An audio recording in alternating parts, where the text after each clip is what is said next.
"Please arrest him," said the girl about the millionaire. But they discovered something shocking. Comment telling me what you thought of this story, giving it a rating from 0 to 10, and let me know what city you're watching from. I really want to know if you liked my story, and I want to get to know you better, so subscribe to my channel to support my work. I'm counting on your help. The suffocating March heat hung over the rusted rooftops of the tenement building where 29-year-old Sarah Miller fought every day to support her daughter Lily. The drone of old fans mixed with the shouts of children playing in the central courtyard, creating a chaotic symphony that echoed off the peeling walls of the low-income housing project on the outskirts of Oak Creek. Sarah wiped the sweat from her brow with the back of her hand as she folded clothes she had laundered for neighbors, earning a few dollars that barely covered the rent for the 80-square-foot room where mother and daughter slept. Her calloused fingers trembled slightly, not from fatigue, but from the constant anxiety that had gnawed at her since she lost her job at the textile mill 6 months ago. The layoff had been a devastating blow for a woman who was already carrying the weight of raising a child alone, without any family support. Lily, with her messy brown hair and large eyes that shone with childish curiosity, was quietly fiddling with an old leather suitcase her mother kept under the bed. The little girl had developed a habit of exploring every corner of the small space they called home, searching for anything she could turn into a toy. Her dolls were few and already showed signs of heavy use, so any new object sparked her hungry imagination. "Mummy, what's in here?" Lily asked, pulling one of the suitcase's straps with her small hands. Sarah stopped folding the laundry and felt her heart race. That suitcase contained the only belongings left of her older sister, Isabel, who had vanished from her life 15 years ago without a trace. For all these years, Sarah had avoided opening it, avoiding the painful memories of abandonment and loneliness locked inside. "Don't touch that, Lily," Sarah said, her voice harsher than she intended. "It's just old stuff that's good for nothing." But a 4-year-old's curiosity was stronger than any warning. While her mother stepped out to hang some clothes on the communal clothesline, Lily managed to open the suitcase's rusted latch. The smell of must and mothballs invaded her nostrils, but she persisted, carefully removing layers of yellowed newspaper that protected the items inside. Among outdated dresses and faded photographs, Lily found a blue hardcover journal, its pages looking as though they had been touched by many hands over time. She couldn't read yet, but she recognized the shapes of the letters and was fascinated by the small drawings that accompanied the writing. Broken hearts, drops that looked like tears, withered flowers scribbled in the margins. When Sarah returned, she found her daughter sitting on the floor, flipping through the diary with the concentration of an adult studying something important. The blood ran cold in her veins as she recognized the object she had tried so hard to forget. "Lily, give me that now!" Sarah shouted, snatching the journal from the girl's hands with more force than she should have. The child began to cry, not understanding why her mother was so upset. "I was just looking at the pretty drawings, Mommy. Why are you mad?" Sarah's hands trembled as she held Isabel's diary. She hadn't opened those pages since the day she found the journal among the things her sister had left behind. The fear of reliving the pain of abandonment had stopped her from reading the words Isabel had written during her last months in Oak Creek. But now, looking into her daughter's hurt eyes, Sarah felt it might be time to face that past.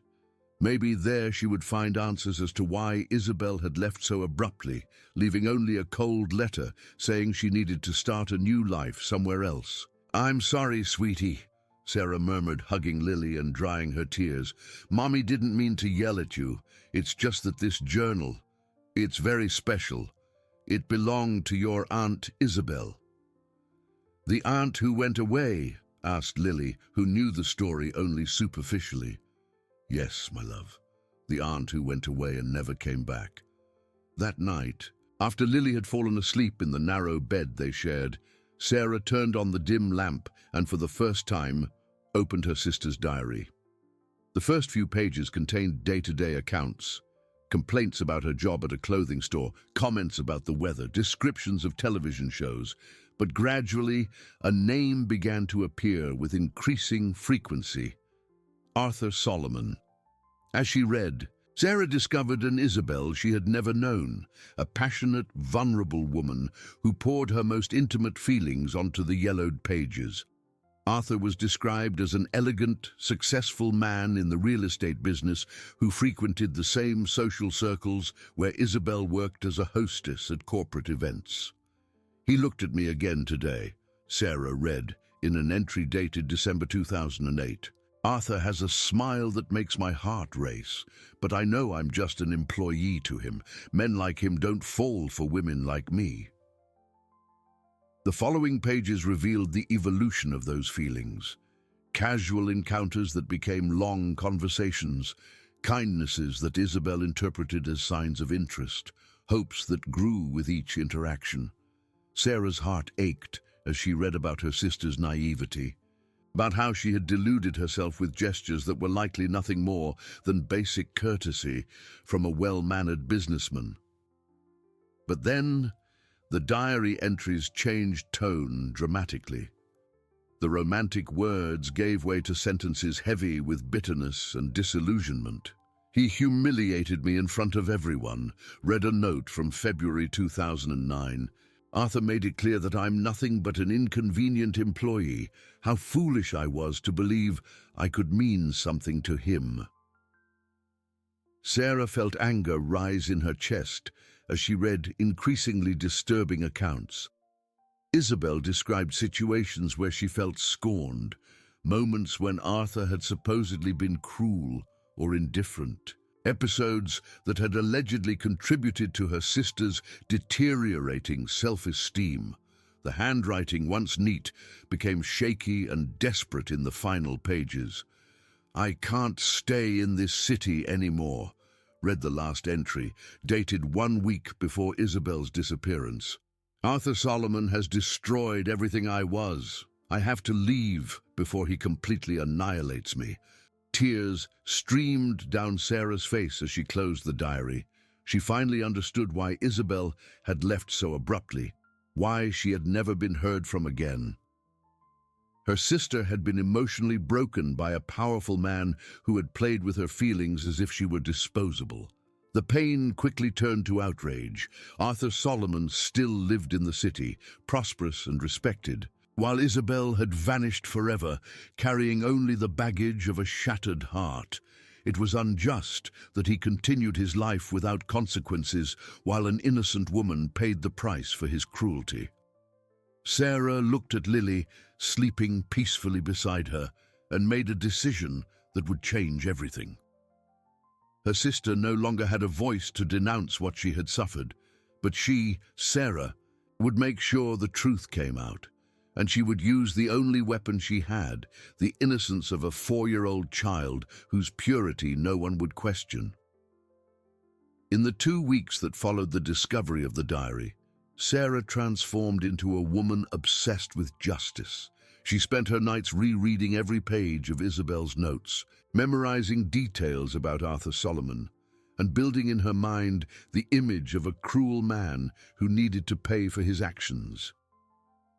During the day, while washing clothes or cleaning houses to survive, she would murmur phrases she would teach Lily to repeat. The girl, naturally curious about her mother's change in behavior, constantly asked about the bad man Sarah mentioned with growing frequency. "Why is he bad, Mommy?" Lily would ask with her big, trusting eyes. "Because he hurt Aunt Isabel, my love. And when someone hurts our family, they need to know there are consequences." Sarah began to devise a plan she considered perfect in its simplicity. Arthur Solomon was a respected public figure in Oak Creek, known for his real estate development company and his participation in charity events. It was precisely this immaculate reputation that Sarah intended to destroy, using Lily's innocence as her most powerful weapon. In the days leading up to the execution of her plan, Sarah obsessively researched Arthur on social media and in local newspapers. She discovered he had been married for 20 years to Eleanor Solomon, an elegant woman who accompanied her husband to social functions.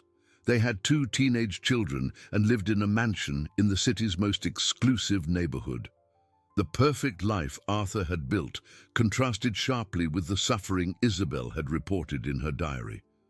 "He has everything my sister could never have," Sarah muttered to herself as she looked at photos of the Solomon family in society magazines. While she disappeared from the world because of the pain he caused, he continues living as if nothing happened. The opportunity Sarah was waiting for arose when she heard from a neighbor who worked as a cleaner at social events that there would be a charity fundraiser in the town square.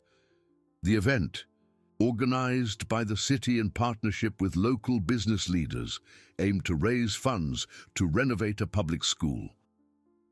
Arthur Solomon was scheduled to be one of the main speakers, talking about corporate social responsibility.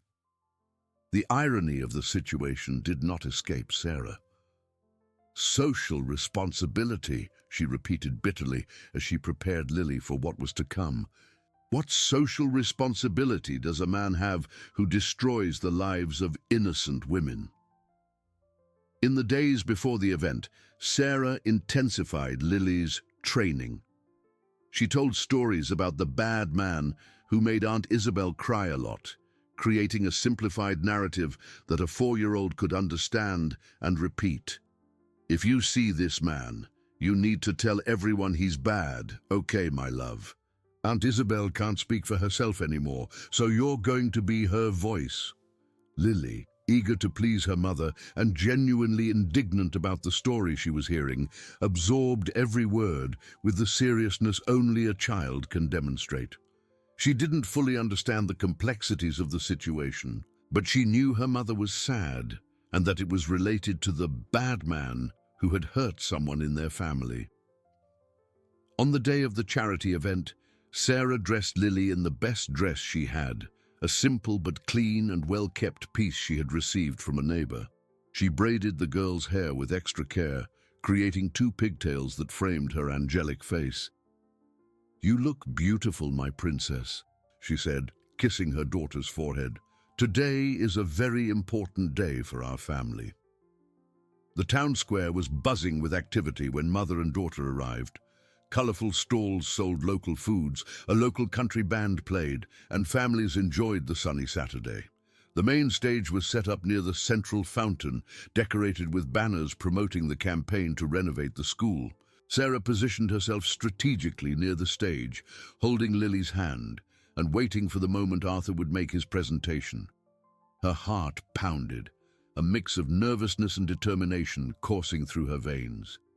After 15 years, she would finally get justice for Isabel. When Arthur Solomon took the stage, Sarah felt a wave of pure rage at the sight of the man who had tormented her sister. He was exactly as Isabel had described him: tall, elegant, with well-groomed graying hair and a confident smile that captivated the audience. He wore an impeccable suit and spoke with the ease of someone accustomed to being heard and respected. "Friends and neighbors of Oak Creek," Arthur began, his voice echoing through the speakers, "we are here today, united by a noble cause, to ensure our children have access to a quality education. As a businessman and a citizen of this city that I love so much, I feel responsible for contributing to a better future for the next generations." The audience applauded enthusiastically, and Sarah felt her indignation grow with every word. What a hypocrite, she thought, talking about responsibility while he destroyed my sister's life. When Arthur was in the middle of his speech about values and business ethics, Sarah gave Lily a gentle nudge. "Now, my love," she whispered, "tell everyone about the bad man." Lily, with the confidence only an innocent child possesses, let go of her mother's hand and ran towards the stage. Her childish voice, clear and piercing, cut through the afternoon air like a battle cry. "You're a bad man. You made Aunt Isabel cry so much. My mummy said you hurt her, and that's why she went away." The silence that followed was deafening. Arthur stopped mid-sentence, his face paling as he looked at the child accusing him in front of hundreds of people. The crowd murmured in confusion, not understanding what was happening. Cell phones were quickly pointed to film the unexpected scene. Eleanor Solomon, watching her husband's speech from the front row, stood up abruptly, her face contorted with surprise and humiliation. "What is going on here?" she shouted, trying to approach the stage. Lily, realizing she had become the center of attention, continued with her childish but devastating accusation. "He's bad. He made my aunt cry until she had to go away forever. My mommy read it in my auntie's little book." Arthur tried to regain his composure, but his voice trembled when he spoke into the microphone. I don't know what this child is talking about. There must be some misunderstanding." But the damage was done. The crowd began to stir, speculative comments spreading like wildfire, and the cell phones continued to record every second of the accusation. Sarah watched from the side, feeling a mixture of satisfaction and terror as she realized there was no turning back. "Isabel Miller," she shouted, stepping forward to join her daughter. "This man destroyed my sister 15 years ago. She had to abandon everything and disappear because of him, and now he's here, pretending to be an honorable person." The event organizer tried to control the situation, calling for calm over the loudspeakers. But the chaos was already unleashed. Arthur descended from the stage in a hurry, surrounded by local reporters who had come to cover the charity event and were now faced with a much more interesting scandal. "Mr. Solomon, what do you have to say about these accusations?" the journalist yelled, shoving microphones in his direction. "I don't know any Isabel Miller," Arthur replied, but his voice sounded too defensive to be convincing. "This is an absurd slander." Meanwhile, social media was already buzzing with videos of Lily's accusation. Arthur Solomon and Shaka Isabel Miller quickly became local trending topics, with internet users furiously debating what had really happened 15 years ago. Sarah picked Lily up and moved away from the crowd, her heart pounding from the adrenaline of the confrontation. She had achieved what she wanted, to expose Arthur publicly and force him to face the consequences of his past actions. But as she walked home with her daughter, a small voice in her mind began to question if she had done the right thing by using Lily in this way. The child, still processing what had just happened, looked at her mother with confused eyes. "Mommy, why was everyone shouting? Is the bad man going to stop being bad now?" The days following the scandal in the town square turned Arthur Solomon's life into a waking nightmare. The videos of Lily publicly accusing him went viral, shared thousands of times with comments filled with outrage and premature judgments. The hashtag Justice for Isabel gained momentum, with netizens demanding investigations into the whereabouts of the missing woman. In his mansion in the Heights, Arthur faced the silent fury of Eleanor, who hadn't spoken a word to him since the incident. His children, 17-year-old Michael and 15-year-old Beatrice, came home from school reporting malicious comments from classmates and the shame of bearing the surname now associated with an alleged scandal. The once harmonious family atmosphere had become tense and filled with mistrust. "Dad, everyone at school is talking about you," Beatrice said during a silent Tuesday dinner. "They're saying that you did terrible things to a woman." Arthur dropped his fork on the plate, the sound echoing through the elegant dining room like a gunshot. "Beatrice, I've already explained to you that this is an absurd lie. I have never harmed anyone in my entire life." "Then why did that little girl say those things?" Michael questioned, his eyes revealing the confusion of a teenager, trying to understand if the father he had always admired could really have a dark side. Little kids don't just make up stories like that. Eleanor finally broke her silence, her voice laden with a coldness Arthur had never heard before. That's exactly what I'd like to know. Who is this Isabel Miller, Arthur? And don't give me that story about never having heard the name. The pressure on Arthur intensified when his business partner, Albert Myers, called on Wednesday morning with devastating news. Arthur, I have to tell you something. Central Cooperative has cancelled our export contract to Europe. They said they need to preserve the company's image until this situation is resolved. They can't do that, Arthur exploded, feeling the ground crumble beneath him.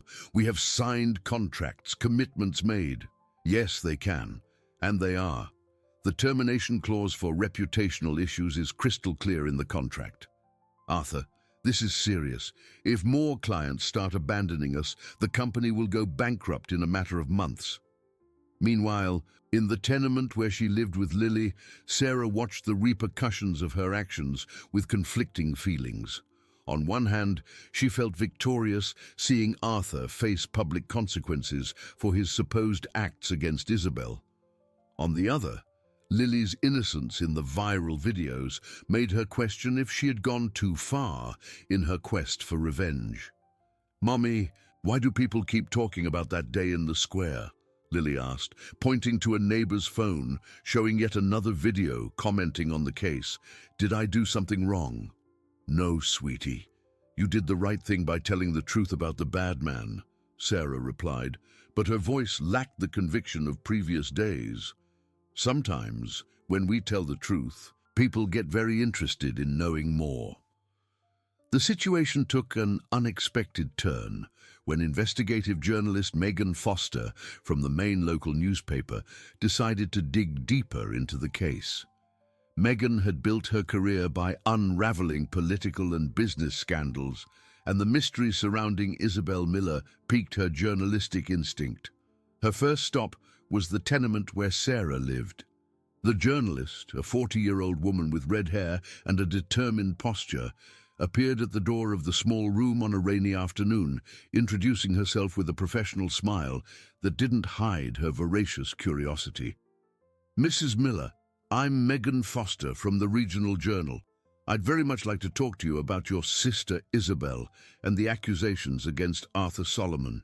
Sarah hesitated at the door, holding Lily's hand. The media attention was something she hadn't fully anticipated, and now she was faced with a professional who would surely ask more complex questions than the curious onlookers on social media. "I don't know if that's a good idea," Sarah murmured. "My daughter has been through enough already." "I completely understand your concern," Megan said, lowering her voice, "but please understand that this might be the only chance for your sister to get the justice she deserves. If there truly was an abuse of power by Arthur Solomon, other women may have suffered as well. Your complaint might have opened the floodgates." This perspective resonated deeply with Sarah. The idea that Isabel might have been just one of several of Arthur's victims further fueled her indignation. She agreed to an interview, but insisted that Lily play in the courtyard while they talked. For 2 hours, Megan listened intently as Sarah recounted Isabel's story, showing excerpts from the diary and explaining how she had concluded that Arthur had emotionally destroyed her sister. The journalist took meticulous notes, asking pointed questions that demonstrated her investigative experience. "Mrs. Miller, are you sure you correctly interpreted what was written in the diary?" Megan asked at one point. "Sometimes unrequited relationships can generate confusing feelings that, when put on paper, seem more dramatic than they actually were." Sarah felt slightly offended by the question. "I knew my sister better than anyone. Isabel was a balanced person, not the type to make things up. If she wrote that Arthur humiliated her and made her suffer, it's because it happened exactly that way." Megan nodded but continued to press. "And you never tried to locate Isabel during all these years? You never received a call, a letter, any sign that she was alive and well?" "Nothing," Sarah replied, her voice carrying all the pain of 15 years of abandonment. She just disappeared from my life. And now I know why. Arthur Solomon destroyed her to such an extent that she preferred to vanish rather than face the humiliation of continuing to live in the same city as him. After the interview, Megan went to Arthur's development company office, determined to hear his side of the story.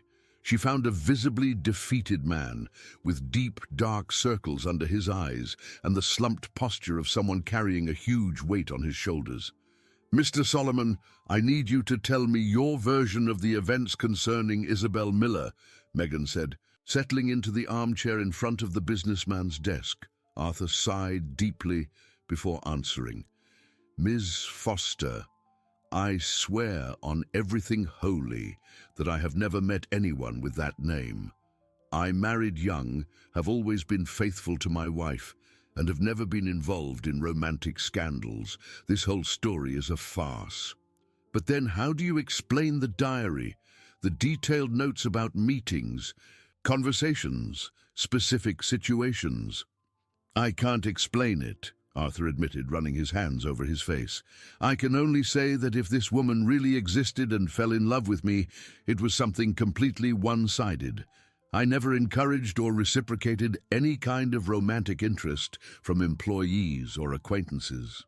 Megan carefully observed Arthur's facial expressions and body language as he spoke. Her experience as an investigator told her that the man seemed genuinely confused and desperate, but that didn't necessarily mean he was innocent. Powerful men often develop the ability to deny their actions with impressive conviction. "Mr. Solomon, would you be willing to take a polygraph test?" Megan asked, watching his reaction. Arthur didn't hesitate.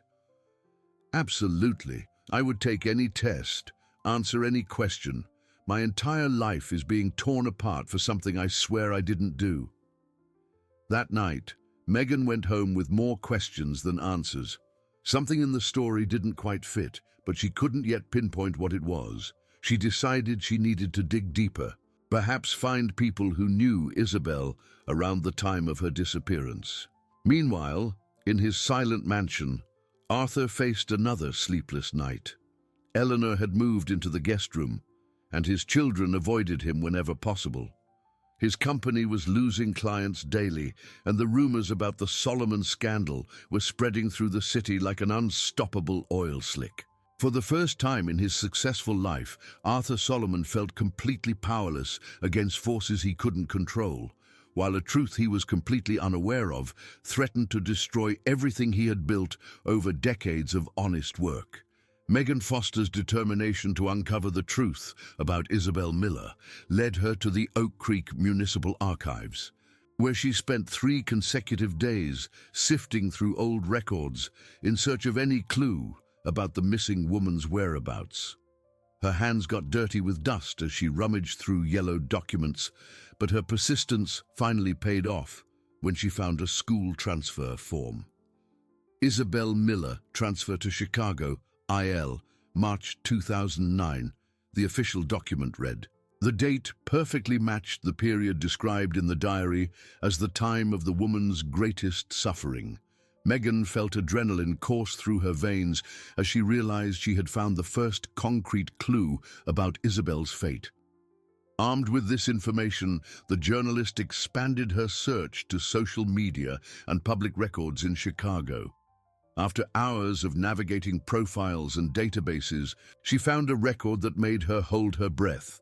Isabel Miller, 43, a teacher in the Illinois public school system, residing in the Wicker Park neighborhood. Megan didn't hesitate. The next morning, she was driving on the highway towards the Windy City, determined to find the woman who had become the center of a scandal shaking Oak Creek. During the 4-hour drive, she mentally rehearsed how she would approach Isabel, aware that she was about to confront someone who had deliberately chosen to disappear from her hometown.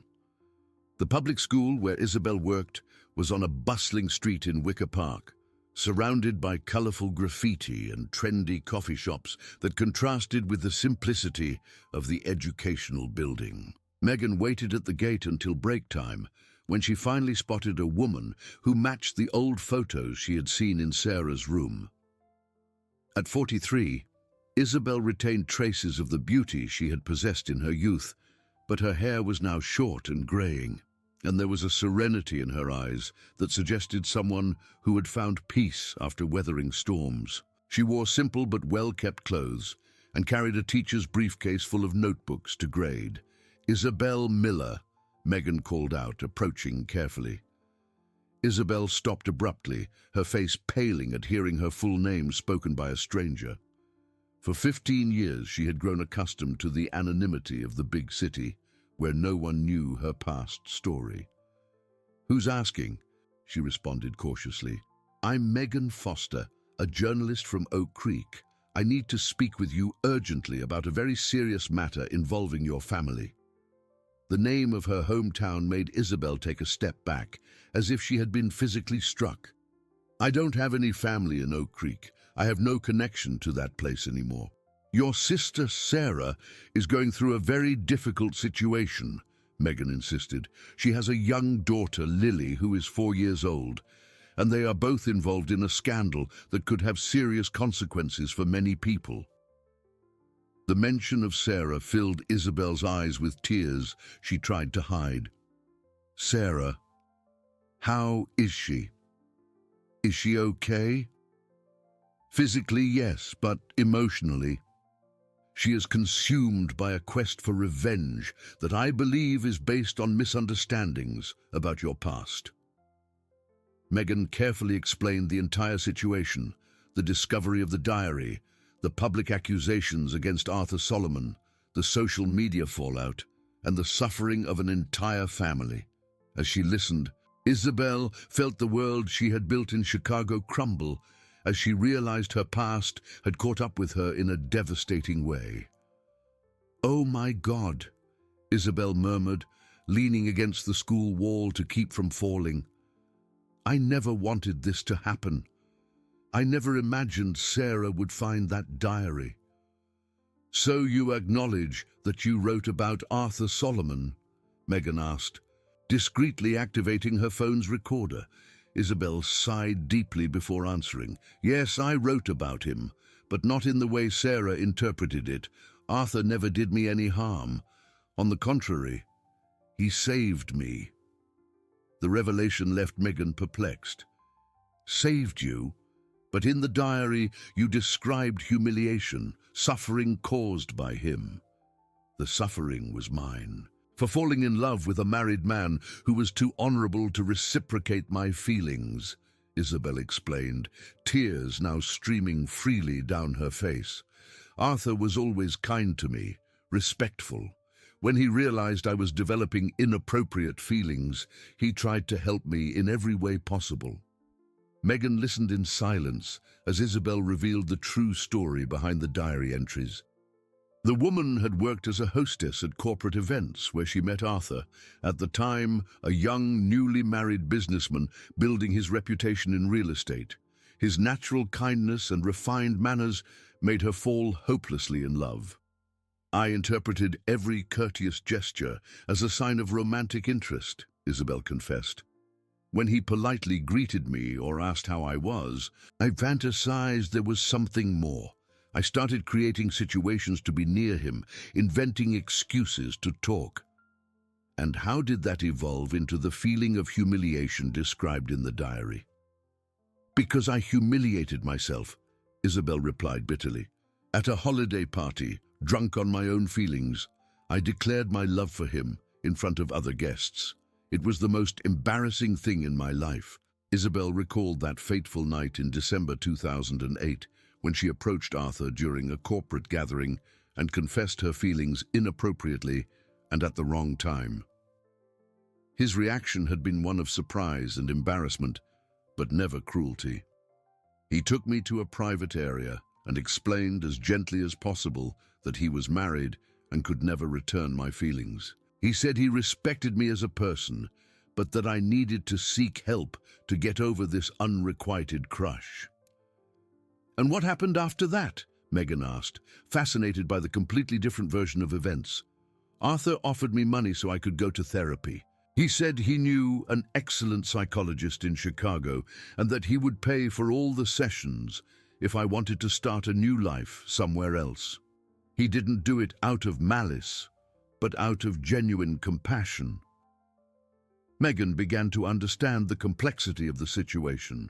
So you came to Chicago with his financial help? Yes, he gave me enough resources to settle here, finish my studies, and become a teacher. He never asked for anything in return, never contacted me, never tried to take advantage of the situation. It was a gesture of pure generosity. But then why did you write in the diary about humiliation and suffering? Isabel closed her eyes, reliving the pain of those days. Because I was deeply humiliated with myself, for having exposed myself that way, for having fallen for an unattainable man, for having to accept charity from the one I loved and knew would never love me back. The suffering was real, but it was self-inflicted. The journalist realized she was facing a complete reversal of the narrative that had motivated the entire scandal. Isabel, do you have any idea what is happening to Arthur Solomon because of this misinterpretation of your diary? I do now, Isabel replied, the horror of the situation revealing itself completely. A good man is being destroyed because of my inability to properly handle a youthful crush. And my sister, my poor sister, is fueling a hatred based on a lie. What do you plan to do? Isabel didn't hesitate. Go back to Oak Creek immediately. I need to undo this misunderstanding before more damage is done. Arthur Solomon doesn't deserve to pay for my youthful mistakes. That same afternoon, Megan and Isabel were on the road back to Oak Creek. During the trip, Isabel shared more details about her new life, how she had become a teacher, how she had found purpose helping underprivileged children, how she had learned to love in a mature and healthy way when she met Robert, a fellow teacher with whom she had been living for 5 years. Ironically, Isabel said, looking out the car window, Arthur's generosity allowed me to become a better person. I owe him a dignified and fulfilling life. Meanwhile, in Oak Creek, Arthur was facing his most difficult moment. Eleanor had formally asked for a separation, unable to bear the social pressure and the doubts that were corroding their marriage. His children barely spoke to him, and his company was on the brink of collapse, with more clients cancelling contracts daily. Alone in his office, looking at the family photos that would soon be just memories, Arthur wondered how a lifetime of honest work and dedication to his family could be destroyed by accusations about events he was absolutely certain he had never committed. Isabel's return to Oak Creek occurred on a foggy April morning, exactly 15 years after her silent departure. Megan had arranged to meet her first at the hotel where she was staying, to carefully prepare for the reunion with Sarah and the subsequent public revelation of the truth. Isabel had barely slept during the trip, tormented by the guilt of knowing that her youthful cowardice was destroying the life of an innocent man. I need to see Sarah before anything else, Isabel said, her hands trembling as she drank coffee in the hotel lobby. 15 years is a long time. She must hate me for disappearing without explanation. Megan understood the emotional complexity of the situation. Isabel, you need to be prepared for her reaction. Sarah has built a narrative of revenge based on the interpretation of your diary. Discovering she was wrong could be a devastating shock for her. The two women drove to the tenement where Sarah lived with Lily. The place seemed even more dilapidated in Isabel's memory, who remembered visiting her younger sister in better homes during their childhood. The evident poverty of the environment made her feel even more guilty for having abandoned Sarah in such difficult circumstances. When Sarah opened the door to her small room and came face to face with Isabel standing next to Megan, the world seemed to stop for a few endless seconds. The woman who had harbored hatred for 15 years against a man who had supposedly destroyed her sister was now face to face with that very sister, alive, healthy, and seemingly at peace. "Isabel," Sarah whispered, her legs weakening. "Is it really you?" "Hi, Sarah Bear," Isabel replied, using their childhood nickname. "I've missed you all these years." The embrace between the sisters was intense and filled with tears. 15 years of hurt, abandonment, and longing dissolved momentarily in that physical contact that confirmed they were both still alive and loved each other despite everything. Lily, curious about the commotion, timidly approached the stranger who was making her mother cry. "This is Lily," Sarah said, drying her eyes and picking her daughter up. "My daughter, your niece." Isabel smiled through her tears at the sight of the child who had unwittingly become the center of the scandal. "She's beautiful, Sarah. She has your eyes." "Are you the aunt who went away?" Lily asked with the typical frankness of children. "Mommy said the bad man made you cry." The discomfort on Isabel's face was evident. "Lily, sweetie, I think we need to talk about that. Your mommy and I." For the next 2 hours, Isabel patiently revealed the whole truth to Sarah. She explained how she had misinterpreted Arthur's actions, how she had created a romantic story of unrequited love in her mind that had never really existed, and most importantly, how his generosity had enabled her personal reconstruction in Chicago. Sarah listened in growing, silent horror, gradually realizing she had destroyed an innocent man's reputation based on a completely mistaken interpretation of the facts. Shame and guilt mixed on her face as she comprehended the magnitude of her error. "My God, Isabel," she finally murmured. "What have I done? I've destroyed this man's life because of a lie I created in my own head." "You did what any sister would do to protect someone she loves," Isabel consoled. "But now we need to fix this before it's too late." Megan, who had observed the reunion in respectful silence, suggested they make a careful plan to reveal the truth publicly. "The scandal has grown to enormous proportions. We can't just release the information without context. We need a strategy that restores Arthur's reputation while also protecting you both from the public backlash." While the three women planned the best way to undo the misunderstanding, Arthur was facing what could be the last day of his company. Albert, his partner, had arrived at the office with a grim expression that did not bode well. "Arthur, I have to tell you something. The St. Joachim Farms cancelled our partnership. That was 30% of our annual revenue," Albert said, sitting down heavily in the chair across from his friend's desk. "We can't hold on any longer. We're going to have to close our doors." Arthur received the news with a resignation that surprised even himself. After weeks of struggling to keep his company afloat, he felt strangely relieved to finally have a clear definition of his future. "How much time do we have?" he asked calmly. 2 weeks to liquidate everything and pay the employees." "Arthur, I'm so sorry. I know you're innocent, but the social pressure was greater than our ability to resist." At that same moment, Eleanor appeared in the office, accompanied by a lawyer Arthur recognized as a divorce specialist. The woman with whom he had shared 20 years of marriage now looked at him with a mixture of sadness and determination. "Arthur, I've come to get the papers for the house and formalize our separation," Eleanor said, avoiding eye contact. "The kids will stay with me until this whole situation is resolved." "Eleanor, you know the man you married," Arthur pleaded, standing up from his chair. 20 years together should be worth more than accusations from a stranger." "The problem isn't just the accusations," Eleanor replied, finally looking into her husband's eyes. "It's the way our life has become a circus. The kids can't even go to school without being harassed by onlookers. I can't expose my children to this anymore." The coldness in Eleanor's voice cut deeper than all the public accusations. Arthur realized he had lost not only his reputation and his company, but also his family.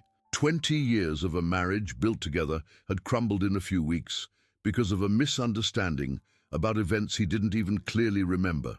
After Eleanor and the lawyer left, Arthur remained alone in his office, watching through the window the normal hustle and bustle of the city that had rejected him. He reflected on how life could change drastically based on distorted perceptions of reality. His cell phone rang, interrupting his melancholic thoughts. It was Megan Foster, the journalist who had interviewed both him and Sarah in the preceding days. "Mr. Solomon, I need to speak with you urgently. I have information that could completely change your situation." "Miss Foster, with all due respect, I think it's past the point where any change will make a difference. My life has already been completely destroyed."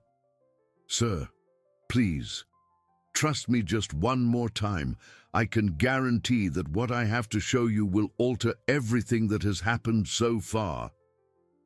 The insistence in Megan's voice sparked a flicker of curiosity in Arthur. After so many weeks of receiving only bad news, maybe it was worth hearing what the journalist had to say. "All right, you can come to my office." "Actually, sir, I'd like us to meet at a neutral location. Could you come to the Central Hotel at 5 this afternoon? I have someone very important who would like to meet you." Arthur agreed, having no idea that in a few hours he would be face to face with the woman whose distorted memories had caused the complete destruction of his life, and that this same woman would be the key to his redemption. The lobby of the Central Hotel had never witnessed a meeting so charged with emotional tension as the one about to take place at 5 o'clock that Thursday afternoon. Arthur arrived punctually, wearing a suit that no longer had the same impeccable fit of weeks past, a reflection of the physical and mental exhaustion he had been facing. His eyes scanned the room for Megan, never imagining that his life was about to take a completely unexpected turn. Megan was waiting for him at a discreet table in the corner of the lobby. Accompanied by 2 women Arthur didn't immediately recognize. As he approached, one of them stood up slowly, and it was then that he noticed something familiar in her features, something that stirred old, hazy memories stored in the recesses of his mind. "Mr. Arthur Solomon," Megan said, making the formal introductions. "I'd like to introduce you to Isabel Miller." The name hit Arthur like a lightning bolt. For weeks, he had sworn he didn't know anyone by that name, but now, looking at the mature face of the woman before him, fragments of memories began to reorganize in his mind. The young hostess from corporate events, always polite and a bit shy, who had worked at a few of his company's gatherings more than a decade ago. "Isabel," he murmured, his voice thick with surprise. "My God, you're alive. You're here." "Hello, Arthur," Isabel replied, her hands trembling slightly. "I know you must be confused by all of this. I need to ask for your forgiveness for something that should never have happened." Sarah, who had remained silent beside her sister, felt herself shrink in her chair with each passing second. The physical presence of Arthur, a man clearly destroyed by the accusations she had orchestrated, made the magnitude of her injustice real. Lily, sitting on her mother's lap, watched the adults with childish curiosity, not fully understanding the gravity of the moment. Megan initially guided the conversation, explaining how she had found Isabel in Chicago and discovered the truth behind the diary entries. With each revelation, Arthur felt a mixture of relief and indignation grow in his chest.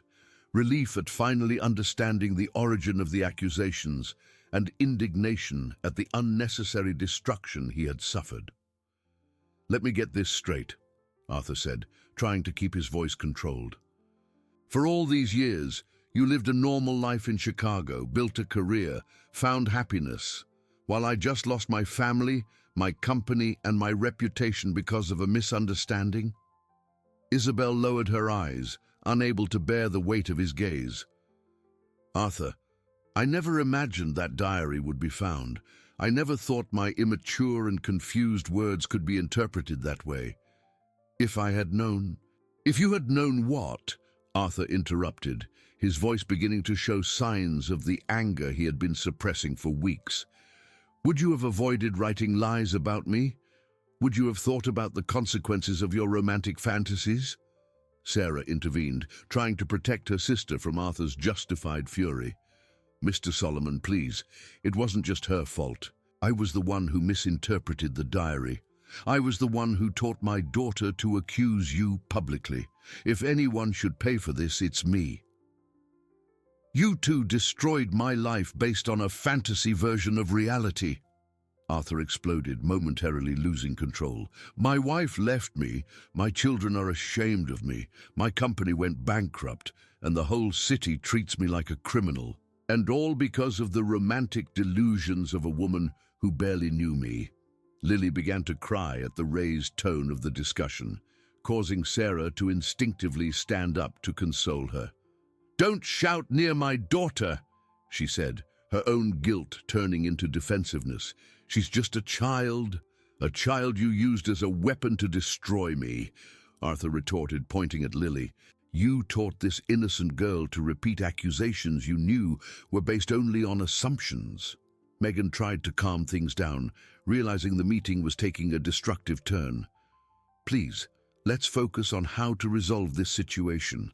The important thing now is to publicly clarify the truth and restore Mr. Solomon's reputation.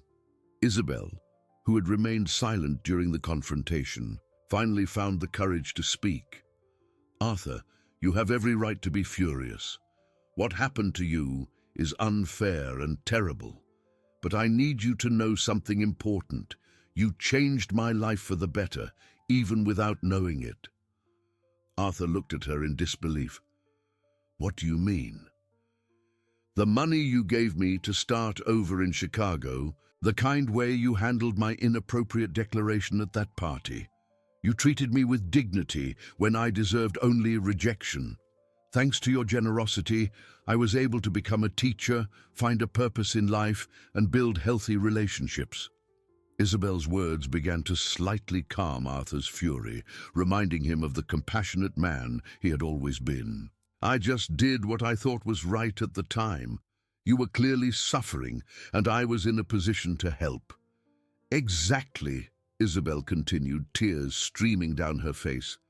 You were kind to a woman who was making a fool of herself. And how did I repay that kindness? By writing a diary full of imaginary grievances that 15 years later almost destroyed your life. Sarah, seeing her sister's genuine remorse, felt her own guilt intensify. Mr. Solomon, I understand your anger. I deserve much worse than just being shouted at. But please, let me try to fix this. I will do whatever it takes to clear your name. And how do you intend to do that? Arthur asked, still skeptical. The damage is already done. Social media doesn't have an undo button. My reputation is permanently destroyed.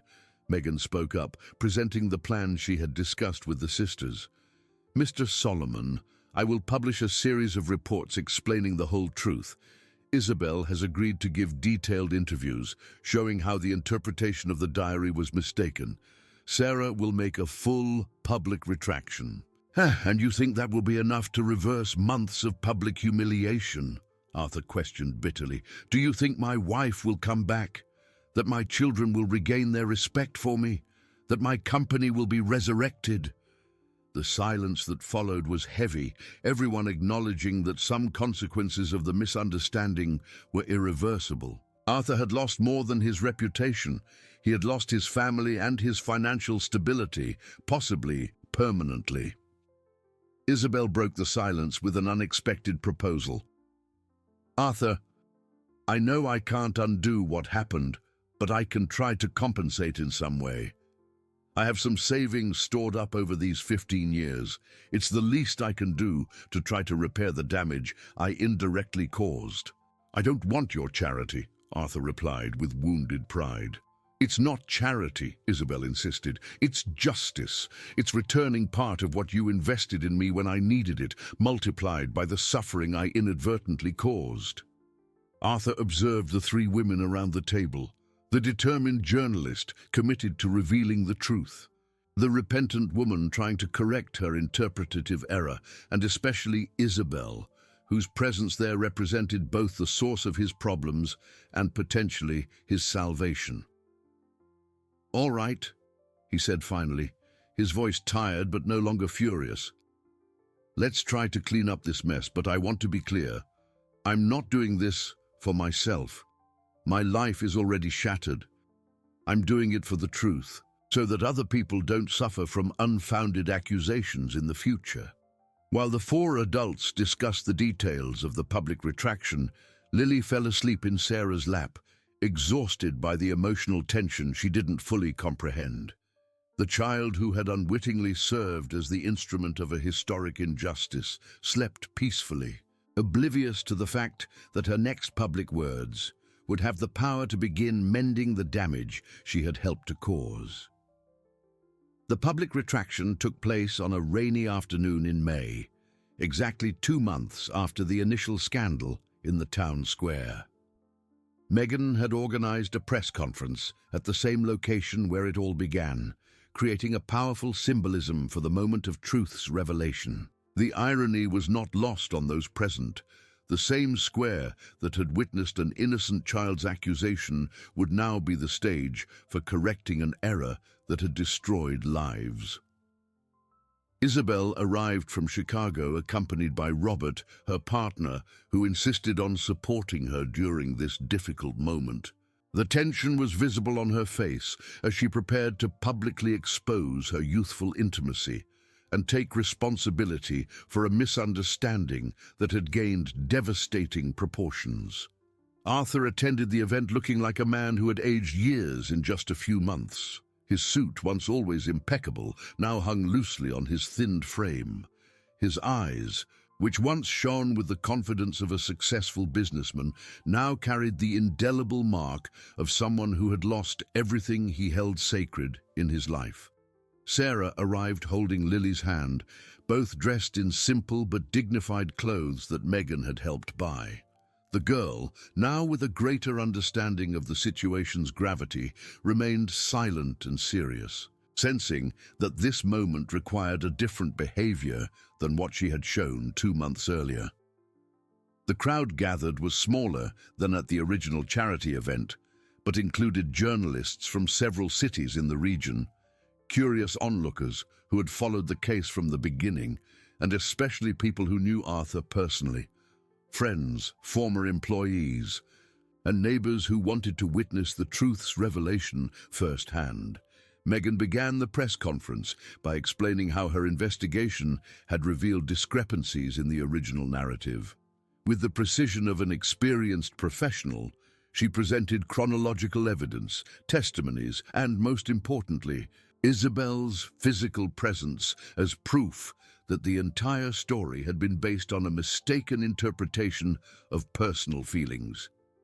"For 15 years, Meghan said into the microphones and cameras, a woman lived in Chicago, building a dignified and prosperous life, while in Oak Creek, her family believed she had disappeared due to trauma caused by a third party.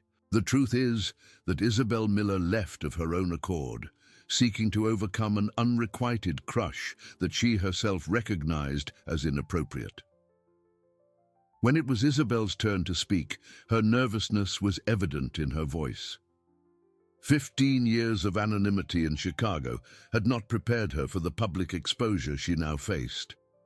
"My name is Isabel Miller, and I have come here today to take full responsibility for the unjust suffering caused to Mr. Arthur Solomon and his family." The crowd murmured softly, some recording with cell phones, others taking notes. Isabel took a deep breath before continuing her public confession. "In 2008, I was a 28-year-old woman who occasionally worked at corporate functions. During these events, I met Arthur Solomon At the time, a young, polite and kind businessman, my romanticized interpretations of his professional cordiality led me to develop inappropriate feelings for a married and honorable man. She paused, observing Arthur in the audience. He maintained a neutral expression, but the tension in his posture was palpable. When I realized my feelings were one-sided and inappropriate, I made the immature decision to leave the city without proper explanation to my family. Arthur Solomon never did me any harm. On the contrary, when I inappropriately declared my feelings to him, his reaction was one of compassion and generosity. The revelation caused a stir in the crowd. Cameras focused on Arthur, capturing his reaction to Isabel's public confession. Mr. Solomon offered me financial resources so that I could start my life over elsewhere and seek professional help to overcome those feelings. Thanks to his generosity, I was able to become a teacher in Chicago, build healthy relationships, and find purpose in my life. Sarah approached the microphones as Isabel finished her speech. Lily remained by her side, watching the adults with an unusual seriousness for her age. "My name is Sarah Miller, Isabel's sister," she began, her voice trembling with emotion. "I am the one responsible for the injustice committed against Mr. Arthur Solomon. When I found my sister's diary, I misinterpreted her personal feelings as evidence of abuse or humiliation." Tears began to stream down her face as she continued. "Driven by the pain of 15 years without news from my sister and the desperate need to find a culprit for my suffering, I used my innocent daughter to make public accusations based on completely mistaken interpretations." Lily looked at her mother, sensing her distress, and instinctively held her hand tighter. "Lily," Sarah said, looking at her daughter, "can you tell the people that Mommy was wrong about Mr. Solomon?" The girl shyly approached the microphones, her small but clear voice echoing through the speakers. "Uncle Arthur isn't a bad man. Mommy got the story about Aunt Isabel mixed up. Sorry, Uncle Arthur." The simplicity and sincerity of the child's retraction created a moment of emotional silence in the crowd. Many of those present had watched the viral videos of the original accusation, and now they witnessed the same child publicly correcting her previous words. Arthur slowly stood up and walked to the microphone. His presence commanded respect, even amidst the personal destruction he had suffered. "For 2 months," he said in a controlled but emotion-filled voice, "my life was completely destroyed by accusations based on a mistaken interpretation of private personal feelings. I lost my company, my family fell apart, my reputation was ruined." He looked directly at the cameras before continuing. "But I do not come here today seeking revenge or to fuel more hatred. I come because I believe the truth must always prevail, even when it arrives too late to repair some of the damage." The crowd listened in respectful silence as Arthur continued. "Isabel Miller made personal choices based on feelings she herself recognizes as inappropriate. Sarah Miller acted as any sister who loves and wants to protect her family would. And Lily is just an innocent child who was used in a situation that should never have happened." His voice became firmer as he reached the end of his statement. "I hold no grudge against any of them. I only hope that this experience serves as a lesson about the dangers of premature judgments and the importance of verifying facts before destroying reputations." After the press conference ended, reporters surrounded those involved, seeking additional statements. Social media quickly shifted with the new narrative, but the speed of the correction could not match the extent of the original damage. That night, Arthur returned to his empty house. Eleanor had removed her belongings during the week, formalizing the separation the scandal had precipitated. His children would spend the weekend with him, a hesitant attempt to rebuild relationships that had been shaken by distrust. The public retraction had officially cleared his name, but the practical consequences remained.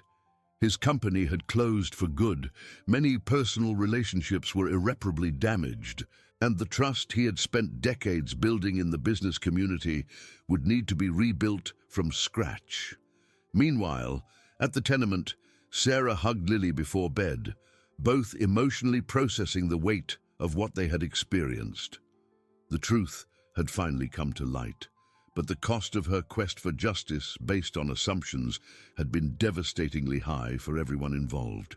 6 months after the public retraction, Christmas of 2024 arrived in Oak Creek, bringing with it an atmosphere of renewal that few could have imagined possible during the dark days of the scandal. The city, which had been divided between supporters and detractors of Arthur Solomon, now witnessed a silent but profound transformation in the lives of the protagonists of that story that touched the hearts of many. Arthur had used the months following the retraction for deep reflection on his life and priorities. The loss of his company, initially seen as a catastrophe, turned out to be an unexpected opportunity to start over with different purposes.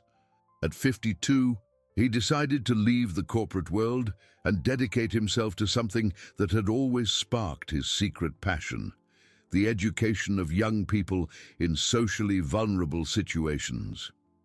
With the financial support Isabel insisted on providing as a form of moral reparation, Arthur transformed part of his rural property into a vocational training center for teenagers from low-income families. The project, named the Fresh Start Institute, offered courses in sustainable agriculture, rural entrepreneurship, and technology applied to agribusiness. "It's ironic," he commented to Megan during a visit to the institute. "I had to lose everything I thought was important to discover what truly made me happy. Working with these young people gives me a satisfaction that business success never provided." The relationship with Eleanor and his children underwent a slow but consistent process of rebuilding. Michael, now 18, was the first to reconnect with his father after understanding the complexity of the situation. Beatrice took longer to forgive, but gradually recognized that the accusations against her father had been unjust. "Dad," Beatrice said during a Sunday lunch at the new, more modest house where Arthur lived, "I've learned a lot about not judging people based on appearances or rumors. I apologize for having doubted you." Eleanor, although she had not officially resumed the marriage, began to attend family events again and showed signs of considering a reconciliation. The experience had taught them both about the importance of mutual trust and open communication in long-term relationships. Sarah and Lily experienced perhaps the most dramatic transformation of all. The guilt Sarah carried for the injustice she had committed motivated her to seek concrete ways of reparation. She got a job as an administrative assistant at the Fresh Start Institute, a position Arthur offered not out of charity, but in recognition of her organizational skills and determination. "Mr. Solomon," Sarah said in her first week of work, "I know I can never undo the harm I caused, but I promise to dedicate my life to honoring the second chance you're giving me." The financial stability allowed Sarah and Lily to move from the tenement to a small but decent house on the outskirts of the city. Lily, now 5, attended a proper school and showed a lively intelligence that impressed her teachers. The child who had been the unwilling epicenter of a scandal turned into a curious and cheerful girl, seemingly without lasting trauma from the traumatic experience she had lived through. In the afternoons, when she wasn't at school, Lily would often play at the institute while her mother worked. It was how she developed a special relationship with Arthur, who discovered he had a real talent for dealing with children. The girl who had once publicly accused him now affectionately called him Uncle Art and ran to hug him whenever she saw him. "Uncle Art," Lily asked one afternoon while helping to feed the institute's chickens, "do you forgive me for saying you were a bad man?" Arthur crouched down to her level, looking directly into her big, sincere eyes. "Lily, you were just a little kid repeating what your mother had taught you. There was no malice in your heart. And look what happened in the end. If you hadn't said those words, I would never have met you and your mother, and I never would have discovered my true calling here at the Institute." Lily's childish wisdom was manifest in her reply. "So sometimes bad things happen, so good things can happen later?" "Exactly, my little one. The bad things teach us to value the good things." Isabel maintained regular contact with her family after returning to Chicago, visiting Oak Creek monthly to follow the Institute's progress and strengthen the family ties she had lost during 15 years of absence. Her relationship with Sarah evolved into a mature complicity based on mutual understanding of past mistakes and a commitment to building a better future.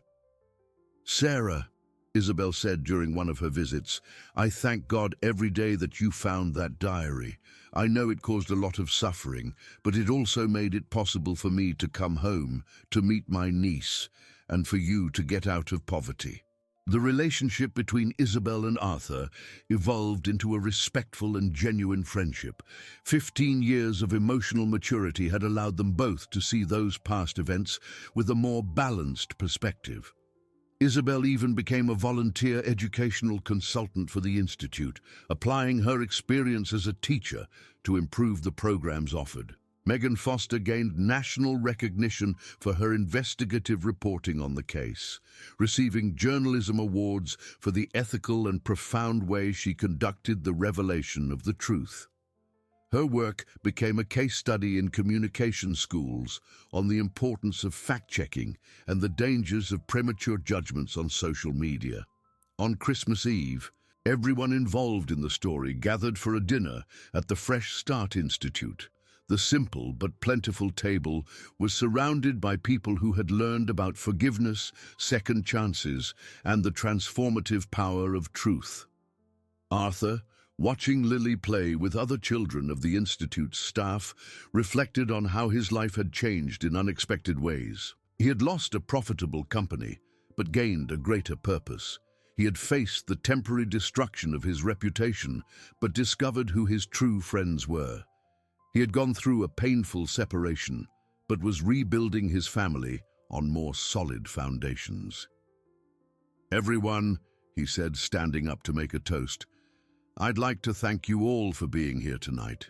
This year has taught us that sometimes we need to lose everything we think is important to find out what really matters." Sarah held Lily's hand, remembering the dark days in the tenement when she thought she would never be able to offer her daughter a decent life. Isabel smiled beside Robert, grateful to have reconnected with her family and helped create something positive from a misunderstanding that had nearly destroyed lives. "And most importantly," Arthur continued, "we've learned that forgiveness is not just a gift we give to others, but especially to ourselves. May 2025 be a year of growth, generosity, and second chances for all of us." While the adults talked, Lily approached Arthur and pulled on his shirt to get his attention. "Uncle Art," she whispered, "can I tell you a secret?" "Of course, Lily. I think you're the best man in the whole world.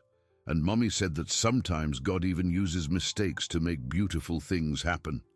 Arthur smiled, feeling a deep peace wash over his heart. The child, who had been the instrument of his public humiliation, had become the symbol of his personal redemption.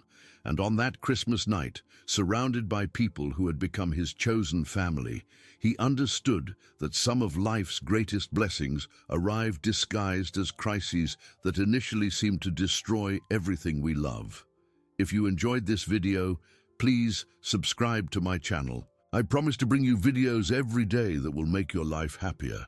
Comment on what you thought of my story, giving it a rating from 0 to 10, and thank you so much.